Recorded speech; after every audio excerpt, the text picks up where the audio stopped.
Welcome back. Less broad strokes and more detail. This is the call from analysts and economists alike as we await President Cyril Ramaphosa's State of the Nation address. As we build up to that 7 p.m. speech, let's analyze what those finer details should be. I'm joined via Skype by Amanda Gouws, Professor of Political Sciences at the Stellenbosch University. Thanks for your time, Prof. Appreciate it. So, of course, it is a very tough balancing act for the president, but that's his job, right? He has to get this right. What can we expect to hear from him? Well, I really think it is important that he gets this right because there's really a trust deficit from the citizens at the moment. People feel that they've been let down again and again by government. So, for example, we know that the ANC is saying that it's taking a strong stand against corruption. And then we saw the corruption with the PPEs. I think what citizens want to hear is what are the monitoring mechanisms going to be in relation to the rollout of the vaccines? And we want the detail of how it's going to happen, where it's going to happen, and what sort of the sequence of inoculation will be, starting with the frontline workers and going on from there. I also think that, the second priority here after the pandemic is the issues around the economy and job creation. And I think that we've heard enough about promises of job creation. We want to know what that job creation is going to look like, especially now in sort of this time of the COVID pandemic and the lockdown, where people's livelihoods are really being threatened and they want to know how they're going to actually get on their feet again. And here I think that there needs to be, the president needs to tell us what type of funding there is for job creation. Is it only going to be entrepreneurial jobs? We know that the tourism sector is really suffering. What are we going to do in the tourism sector to increase the possibilities for people to travel and so on? Yeah. So that, I think, is really important. Yeah. So I also think that the whole issue of gender-based violence, it's been on the agenda. The president has spoken to us a couple of times about gender-based violence. But how is the national strategic plan on gender-based violence going to be rolled out? How is that money going to be monitored? We know that money is being put forward.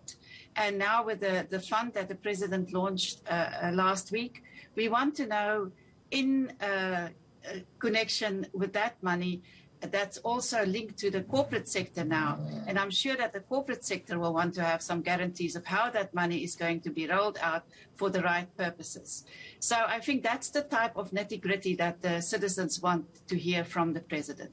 Yeah, so the devil really is in the detail, and the nitty-gritty you speak of, we hardly ever get that in a State of the Nation address, though. So why would we expect the president to go into so much detail this time around? Because these are extraordinary times, right? We know that the State of the Nation address is normally giving us, the lay of the land and what the president thinks is possible in the next year. But we've been in a state of lockdown now for nearly an entire year. And so this is a situation that's very different from previous years, and it sort of demands from the president to give us more detail. Yeah. So just in terms of the coronavirus vaccine rollout, we know that the president is expected to give more details on that. We know that's the one thing South Africans are talking about. But we've been speaking to many people on the streets, and job creation is, of course, key. We know that government has made its plan available to the public on how it's going to create jobs. But what more do we need to hear from the president outside of what we've heard already when it comes to job creation? Well, I think that a part of the difficulty with jobs at the moment is that we are in a state of lockdown. And this state of lockdown goes from level 5 to level 1 and back up again. And so there's no guarantees that people can go back to their places of work, that will continue. And as long as we don't have any certainty about the inoculation and the inoculation program and how we are going to prevent further sort of waves of this pandemic, it's very difficult for people to know whether they can actually go back to their places of work. So the pandemic and the job creation situation is connected. And I think what we want to hear is a bit more rationality around the lockdown and how people can actually, regardless of what stage of lockdown we're in, can go back to work, and how that will, how they will be allowed to work regardless of the pandemic. And that can only be achieved once people have become inoculated. And very quickly, what's your political assessment of the way in which the president has handled the coronavirus pandemic and, of course, dealt with our economy in that same process? Well, I think the president has tried his best, but I also think that he has to consult the command council when he takes decisions, and not everybody has the back of the president in that command council.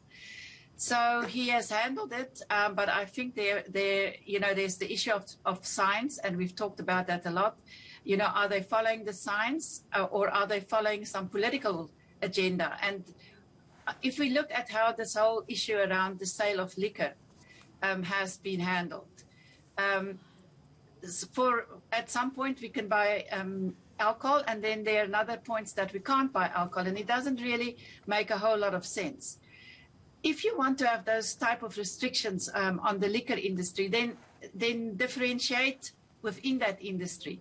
The wine industry is a big part of this economy, and it's really suffering. It's suffering because right now it can't export the wine, and there are all kinds of backlogs now. That's really having a serious impact on the economy. So I think there's also more nuanced approach needed to the different types of sectors in the economy. All right, thank you so much for your time and your insights. Appreciate it. Amanda Gouws, Professor of Political Sciences at the Stellenbosch University.